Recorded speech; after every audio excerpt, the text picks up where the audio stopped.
જવાના સ્વપ્નો સાથે આવ્યા. શેષ જીવન જીવવાને માટે જીવતરના બીજ વાવ્યા. અંધારાને હડસેલીને અજવાળા લઈ આવ્યા. જીવન રોશન કરવા મેં તો પાન ખરમાં ભીંજાયા. અમે પાન ખરમાં ભીંજાયા. મારી પાન ખર, મારી પાન ખર, મારી પાન ખર ભીંજાય.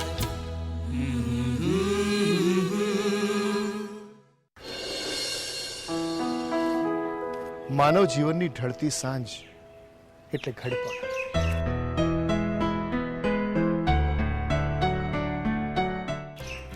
એનાથી કોઈ બચી શકતું નથી. જીવનના તડકા છાયડાથી ભરેલું, ઘડેલું, ઉછરેલું, સચવાયેલું તો ક્યારેક વિખરાયેલા માનવ જીવનનું જીર્ણ થયેલું અને છતાં પણ એટલા જ ઠસ્સાથી ટકી રહેલું સંપૂર્ણ, અપૂર્ણ કે પછી અર્ધપૂર્ણ જીવન દર્પણ એટલે ઘડપણ. શેષ જીવન જીવવાને માટે જીવતરના બીજ વાવ્યા. દુઃખ દર્દને કડવી યાદો પાછળ છોડી આવ્યા.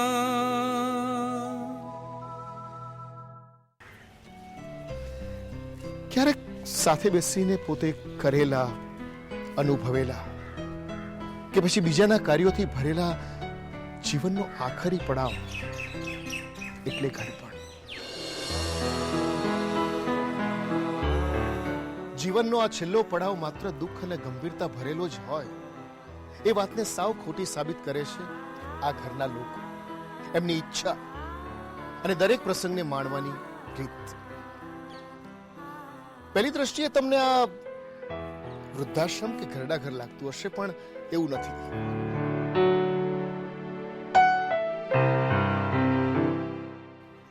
કારણ કે આ જગ્યાનું નામ છે આપણું ઘર. આપણું ઘર? તમને સહજ આ પ્રશ્ન થતો હશે, પણ હવે એનો જવાબ હું આપું એના કરતા આ ઘરમાં રહેતી વ્યક્તિઓને આપણે રૂબરૂ મળીશું તો તમને આપોઆપ સમજાઈ જશે. ચાલો.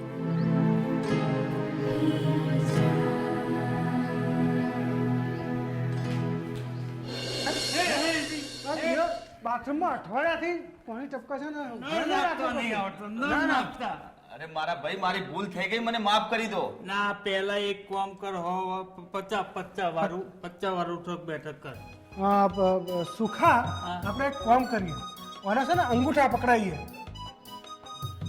ભાઈ આવા જો અહીંયા. હા, અંગૂઠા પકડ. બરોબર. હા, ના લ્યા, આને તો એક કામ કરીએ, વખત આપણું ઘર એવું પાટિયા ઉપર લખાવડાય. હા. અરે પણ મેં માફી તો માંગી. જો ભાઈ, માફી માંગે તારો ગુનો માફ નથી થતો. આ ઘર નથી, અમારું ઘર છે, આપણું ઘર. આપણું ઘર છે, અમારું આંગણું. અમારે અહીંયા કોઈની જોડે દયાની ભીખ નહીં માંગવી પડતી જીવો માટે. હા, મારા દાદાઓ, મને માફ કરી દો. દાદા તને કીધું લ્યા. મને દાદા કીધું? દાદો તારો બાપ. હેડ હવે, અમે તો જુવાન જોત છીએ.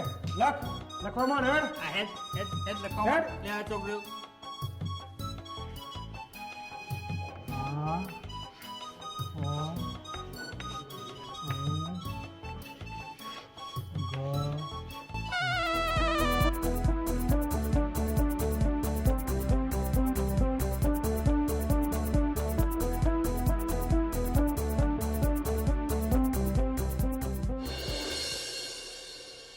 દયાશંકર ઉમિયાશંકર પંડ્યા આજ ગામની એક શાળામાં ગુજરાતીના માસ્તર.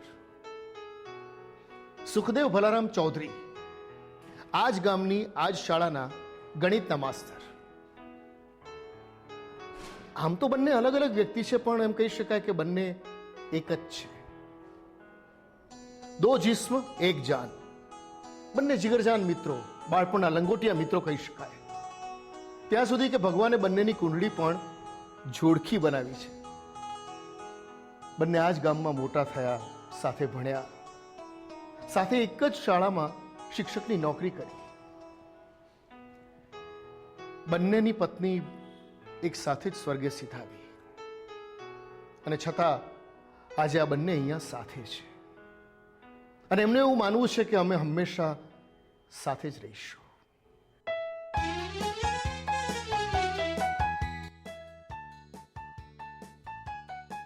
અરે તમે કોણ છો? અચ્છા તમે છો. હું અહીં કોઈ પણ નામે બોલાવી શકો છો. ટેણી, ચંદુ, મુન્નો, લાલો, કોઈ પણ નામે. હા, તમે તમારા મને મનગમતા નામે બોલાવી શકો છો. હું અહીંનો મેનેજર, કેરટેકર, સ્વીપર, બોય, તમે ગમે તે હો, હું અહીંયા એ બધું જ કામ કરું છું. અને હા, તમે છે ને મને તમારા મનગમતા નામે બોલાવી શકો છો, કારણ કે ખબર નહીં ક્યારે કોને કયું નામ ગમે. હે, ઇન શોર્ટ, તમે તમારા ગમતા નામે મને બોલાવી શકો છો. That's it. સમજ્યા ને? છે ને મજાનું કેરેક્ટર. એનું એવું માનવું છે કે અહીં આવનાર વ્યક્તિ પોતાના દુઃખ અથવા તો સુખ લઈને આવે છે. એના કોઈ એક નામથી આવનાર વ્યક્તિ દુઃખી થઈ જાય તો, એટલે આવનાર વ્યક્તિને એ પોતાની મરજીથી ધાર્યા નામે બોલાવવા કહે છે. મારી પાનખર, મારી પાનખર,